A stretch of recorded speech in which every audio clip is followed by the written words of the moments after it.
इस कहानी के महासंग्राम को अब एक ऐसे मोड़ पर ले चलते हैं जहां मेहनत, रुपया, किस्मत के बीच का युद्ध अवंतिका राज्य की सीमाओं को पार कर गया। अब इसमें आलस और लालच जैसे शत्रुओं ने अपनी सेना तैयार कर ली थी। राजा ने अब आर्यन को दूसरा मौका दिया तो आलस और लालच को अपनी हार बर्दाश्त नहीं हुई। उन्होंने गहरी साजिश रची। आलस ने इस बार आर्यन पर सीधा हमला नहीं किया बल्कि उसके मजदूरों के मन में घर कर लिया। मजदूर आलस में आ गए और वो दोपहर को लंबी नींद लेने लगे। टेने उठाने में उन्हें भारीपन महसूस होने लगा। काम की गति धीमी पड़ गई। मेहनत परेशान थी। वह आर्यन के कानों में चिल्लाती, उठो, समय भाग रहा है। पर अकेला आर्यन कितना पत्थर काटता। इधर लालच ने रुपए का रूप धारण किया और राजा के प्रधान सेनापति विक्रम के पास पहुंचा। लालच उसके कान में हल्के से फुसफुसाया, अगर ये मंदिर समय पर नहीं बना तो राजा आर्यन को मार देगा।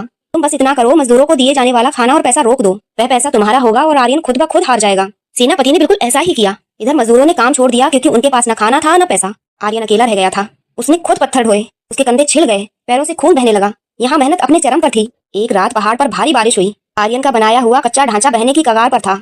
आर्यन अकेला मिट्टी और पत्थर की दीवार थामे खड़ा था। तभी लालच उसके पास आया और बोला, छोड़ दे आर्यन, तू मर जाएगा। देख, तेरी मेहनत का कोई मोल नहीं है। सो जा इस मिट्टी में हमेशा के लिए। आर्यन की आंखें बंद होने लगी। अभी मेहनत ने उसकी आत्मा को झकझोरा। अगर तू आज रुक गया तो आने वाली पीढ़ियां कहेंगी कि मेहनत हार गई और आलस जीत गया। क्या तू ये कलंक सह पाएगा? आर्यन चीखा और मलबे से बाहर निकल आया। उसने पूरी रात अकेले लड़ाई लड़ी। अगली सुबह जब सूरज निकला तो चमकता हुआ बारिश की वजह से एक पहाड़ का हिस्सा टूटकर गिर गया था। उस टूटे हुए हिस्से के पीछे एक सफेद संगमरमर की विशाल खान छिपी थी। वह किस्मत का एक उपहार था। बिना खुदाई किए दुनिया का सबसे कीमती पत्थर आर्यन के सामने था। लेकिन किस्मत ने एक शर्त रखी, तुम्हें रास्ता दिखा सकती हूँ, पर पत्थर तराशने के लिए तुम्हें रुपए की जरूरत पड़ेगी ताकि तुम नए औजार और वफादार मजदूर ला सको। आर्यन ने हिम्मत नहीं हारी। उसने अपनी मेहनत से तराशी हुई एक माँ की प्रतिमा जो उसने जेल में बनाई थी राह चलते एक विदेशी व्यापारी को दिखाई। वह प्रतिमा इतनी जीवित थी कि व्यापारी ने उसे लाखों स्वर्ण मुद्राओं में खरीद लिया।